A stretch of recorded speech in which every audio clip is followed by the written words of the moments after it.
dia, meu povo aí. Espero que todo mundo tenha tido um período aí de férias bem legal, apesar da pandemia, né? Mas espero que todos tenham curtido dentro da sua casa, dentro daquilo que a sua residência lhe favorece. Espero que estejam todos bem, com saúde, paz, enfim. Bom, a nossa aula de hoje, ela é uma correção das atividades, certo?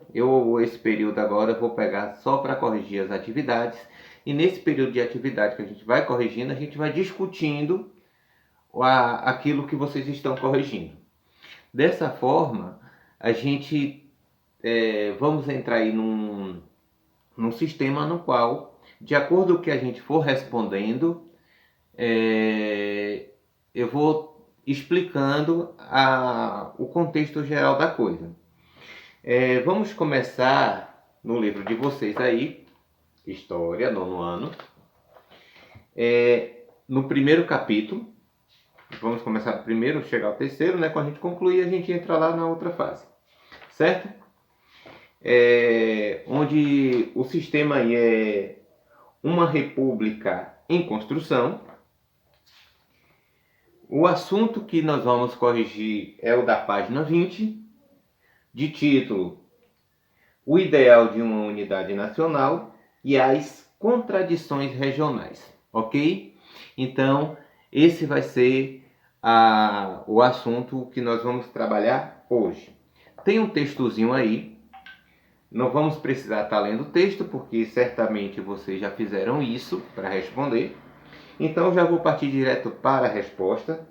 O texto é escrito por... Cadê o nome do rapaz?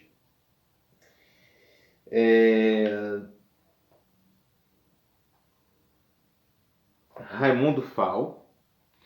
É um texto que ele vai falar aí sobre as contradições da República. Tem muito a ver com nossa unidade atual, porque ele vai falar da divisão. Lembrando que quando a gente fala da República, a gente está falando de um período que salta entre a ideia de império e a República. Grupos, assim como se divide entre bolsonaristas e não bolsonaristas, antes se dividia entre quem era República ou quem era Império. E algumas dessas pessoas que gostavam da República, claro, a elite principalmente, que era quem ganhava muito com o sistema republicano, enquanto a grande parte do pessoal ligado principalmente aos trabalhos braçais gostava mais do Império. Então, assim, o Brasil tinha passado por várias rebeliões contra o Império. Entre elas nós vamos ter aí a do Rio Grande do Sul, que foi uma das mais famosas que teve. Justamente quem fez os fazendeiros, donos de estâncias, que é fazenda lá no Rio Grande do Sul. Nós vamos ter, após isso aí, após a mudança aí entre Império e República, nós vamos ter aí um novo sistema, que é justamente aí, quando o sistema passa a ser república, o Brasil passa a cobrar muitos impostos. E cobrar imposto de quem? Principalmente de quem não tinha nada. Imagine aí você ter 2 vacas, uma vaca você paga de imposto, fica com uma, no ano que vem o outro imposto vai levar essa. Então, basicamente, era um sistema muito injusto, principalmente para quem não tinha nada. Para os donos de terra, os fazendeiros, o governo ele tinha garantia vários sistemas, principalmente quando se diz respeito a conservar o bem-estar da elite. Então, basicamente, o sistema era justamente favorável à elite, porém não agradava tanto à população pobre. Então, como eu já disse, o texto aí vocês dão uma lida aí, por favor, antes de corrigir. Ele vai falar aí da Primeira República. Essa Primeira República ela vai começar em 1889 e vai até 1930. Por que 1989? Porque o Brasil Império ele durou até 1989. Justamente o que vai fazer com que o Império desmorone de vez é justamente quando a princesa Isabel, forçada pela Inglaterra, que queria trazer a indústria para o Brasil, então não só pela Inglaterra, mas por pessoas ligadas à indústria aqui no Brasil, pessoas ligadas à Inglaterra que queria trazer para cá esse sistema industrial, deu uma forçada de barra. Então trouxe a princesa Isabel numa saída que Dom Pedro deu para resolver alguns problemas do Brasil nesse período. Então as pessoas, houve uma pequena revolta ali, uma rebelião, e ela se viu obrigada a assinar a Lei Áurea. Então, a partir daí, os grandes fazendeiros, tudo ficou um arara com ela. A igreja já estava revoltada com Dom Pedro, porque a igreja ela proibiu que os maçons frequentassem a igreja. Porém, Dom Pedro revogou essa ideia, dizendo para a igreja: no meu Brasil quem manda sou eu.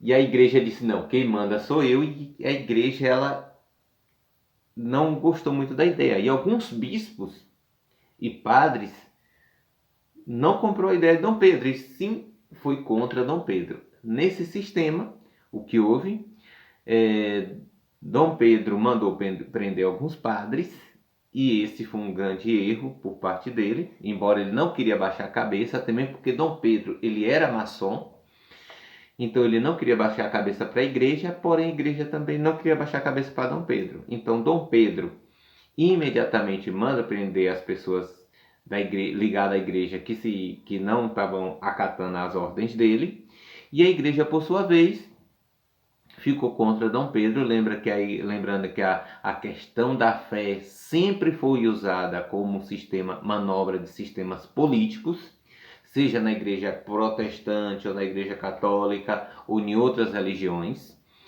Sempre foi usado como moeda de troca. Não estou dizendo que todos os padres fazem isso, ou que todos os pastores fazem isso, ou que os membros de outras religiões, todos eles fazem isso. Mas alguns deles trabalham em prol de trocar a fé pela questão política. E a igreja nesse período ela fez isso, e a partir daí Dom Pedro ele meio que brigou com a igreja, e quando deu 1889, a igreja, 88, né, a igreja basicamente já tinha rompido com Dom Pedro, e em 89 o Marechal Deodoro da Fonseca, ele dá um golpe e tira Dom Pedro do poder. Dessa forma aí, o Brasil ele vai passar por uma nova transformação. Essa transformação ela vai se dar nos novos sistemas políticos impostos a partir desse período, e o nosso assunto ele vai girar em torno disso. Aí nós vamos falar um pouquinho sobre o período messiânico, vamos falar um pouquinho sobre o cangaço. Lembrando que o cangaço ele é um sistema também muito complexo, porque para alguma parte da população, principalmente a elite, o grupo de Lampião era visto como bandido. E para uma outra parte, que é aquelas pessoas que não tinha tanto, que às vezes o cangaço ajudava, Lampião era visto como herói, um Robin Hood do século XX. Então, agora nosso assunto vai girar em torno disso aí. Vamos ler o assunto antes, dá uma pausa aí no vídeo, lê o assunto antes e vamos para a correção, ok? Valeu e vamos lá. Bom, aí nós temos aí a primeira fase que nós temos ou melhor, a primeira pergunta da página 20 seria: Depois que do texto aí, acredito que vocês já tenham lido. Já tenham lido todo o texto. Aí nós temos a primeira pergunta. Qual era algum dos princípios defendidos por Campos Salles para estabelecimento da República Federativa? Basicamente, vocês vão ter aí no textozinho aí abaixo as ideias defendidas por Campos Salles. Então, vamos aí contar aí para vocês responderem aí. 1, 2, 3, 4, 5. Ok?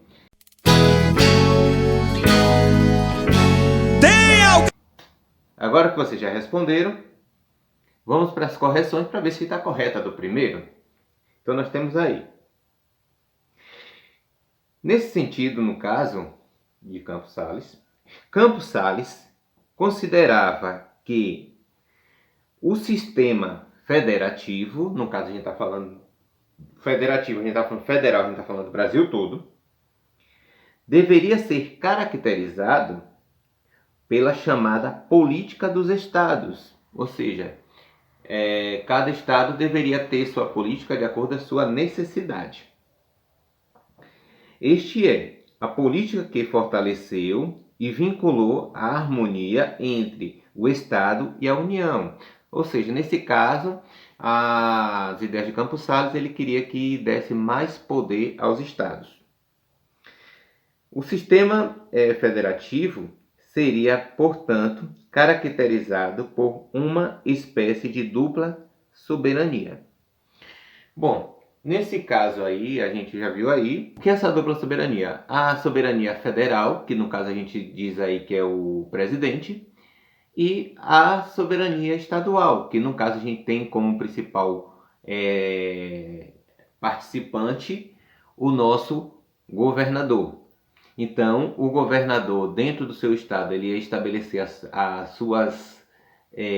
o seu poder de acordo à necessidade da população vigente naquele estado, enquanto o presidente, por sua vez, tinha o poder de abraçar todo o sistema federal. Por um lado, isso poderia dar certo, inclusive se a gente for jogar para os dias atuais, quando Bolsonaro pensava em ser presidente, ele tinha uma ideia de dar mais poder aos estados, era justamente isso, era dividir as forças entre o poder federal e os poderes estaduais. Depois que ele ganhou, claro, isso não foi à frente. Porém, o que Campos Salles achava que se os estados ele tivesse mais autoridade, ele tivesse uma certa liberdade, a construção de uma política a nível nacional ela seria melhor para toda a população, certo? Vamos para o segundo. Isso aí, galera. Agora vamos para a segunda questão. A segunda questão ela é um pouco meio parecido com a primeira, certo? Então vamos aí. A segunda questão ela fala o seguinte: segundo o historiador Raimundo Fauro, o sistema federativo é fato da garantia da autonomia dos estados e do equilíbrio das forças regionais? Bom, depende de quais os estados e de quais forças regionais, certo? Portanto, vocês vão ver aí, vou esperar aí um pouquinho para vocês fazerem a resposta. 2, 3, Tem 4, alguém com saudade de forró aí? Bom, creio que vocês já fizeram a resposta. Então, vamos para a resposta aí, segundo os autores. Para Raimundo Faro, a ascendência dos estados levaria, na realidade, a harmonia dos estados com mais prósperos e mais poderosos. Ou seja, basicamente, a continuação daquela lá do primeiro que a gente viu na estante, que se o governo desse autonomia ao estado, ou seja, cada estado trabalhasse de acordo com a sua necessidade, a gente teria como principal função as características de que cada estado teria uma política, isso enfraqueceria o poder federal. Enfraquecer de que modo? Que esse poder federal, ele não, no caso, se um político quisesse, desses poderes estaduais, quisesse ser presidente, ele teria uma chance remota de se fortalecer diante disso, se tornando presidente. Bom, aí nós temos também, continuando porém, prejudicaria os estados com menos poder econômico, como é o caso da Bahia e Pernambuco. Desse modo, o sistema federativo não garantiria a autonomia dos estados, nem o equilíbrio das forças regionais. O que seria? Os estados que passariam a dominar, se a gente jogasse para o sistema atual, seria quem? São Paulo e Rio de Janeiro, que é os estados hoje politicamente mais fortes, né? Então, seria esses os estados a dominar. Quantos outros estados que são mais fracos, mais pobres, relacionado aqui ao período lá do fim do Império e o início da República, quem era o mais pobre lá naquele período? Dos estados mais fortes, né? Entre os mais fortes, o mais fraco era Bahia e Pernambuco, que embora tivesse um poder, uma voz política, de uma certa força, porém era considerado pobre e fraco. Isso aí, galerinha, a gente já viu o número 1, número 2, só não esquecendo que o ato institucional número 1 foi colocado durante o período da ditadura militar e a gente vai ver isso futuramente aí nos nossos assuntos, certo? Para a gente não ficar misturando os assuntos aí, atropelando as situações, eu vou aqui colocar para vocês a terceira questão. A terceira questão que a gente começa agora, falando assim: na sua opinião, opinião sua, de você estudante, os mecanismos de organização durante a instauração da República no Brasil, com a política de governadores, ainda vigora no país nos dias de hoje? Basicamente, se a gente for olhar, sim, principalmente nos municípios pequenos, né? Ou seja, nas cidades pequenas, ainda tem uma idealização de coronelismo nessas cidades. E, devido a isso, eu vou dar um tempinho aí para vocês formularem a resposta de vocês. Tem alguém com saudade de forró aí? Sim. Terminou? Alavanto pra tu, anarriê pra eu, tu no teu canto. Vamos lá. Claro que sim. Basicamente, isso vigora principalmente nas cidades pequenas, que ainda tem aquela chancela de poder de políticos que ainda vê uma determinada cidade como o chamado curral eleitoral. Aí a resposta seria essa que vocês já viram aí, e ela vai dizer assim: sim, mas com ela vai ter na atualidade, ela tem um contexto diferente da Primeira República. Por que um contexto diferente? Porque na Primeira República era muito explícita a questão do chamado voto de cabresto. Então, a maioria das pessoas votavam num determinado político porque deu uma chapa, porque deu um calçado. E a maioria dos políticos forçavam as pessoas a votarem em determinados candidatos que eles apoiavam. Os fazendeiros faziam isso. Por quê? Porque se não votasse, a pessoa perdia o emprego. Urnas eram assaltadas no meio da rua, porque as urnas eram levadas em lombos de burro e eram roubadas, pegavam votos, colocavam fogo. e separava o voto de um determinado candidato que aquele coronel queria que ele ganhasse. Então, quando chegava na contagem final dos votos, às vezes até aquele coronel que supostamente ele perderia as eleições, ele passa a ganhar, no caso aquele candidato ele passa a ganhar, justamente pelo fato de houver essas falcatruas aí, o voto de cabresto principalmente, porque não é muito diferente hoje, porque a gente viu que nessas eleições aí de para Bolsonaro e Lula, e Lula não, perdão, e Haddad, segundo as mídias aí falaram que pessoas que apoiavam o governo Bolsonaro fez isso, dos que apoiaram Haddad eu não se fez ou não, no jornal não passou, pelo menos nos que eu vi, mas nos que apoiaram Bolsonaro, algumas pessoas fizeram isso. É ilegal? É.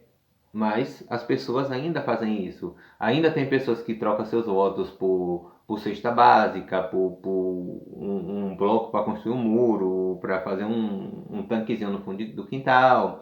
Tem pessoas que ainda acreditam que o político pode saber em quem é que ela está votando. Então, uma série de fatores aí ainda corrompe as eleições atuais. E isso torna um pouco diferente da política do passado. Porém, os critérios são os mesmos, com uma roupa diferente. Também nós temos aí uma Constituição, que a Constituição nossa é de 1988, que ela traz algumas coisas muito diferentes relacionadas ao passado. Também nós temos assim um mecanismo usado muito parecido com o início da República. Então, os candidatos continuam trabalhando das mesmas formas, cada um trabalha em cima do seu interesse, do que ele se apropria para você.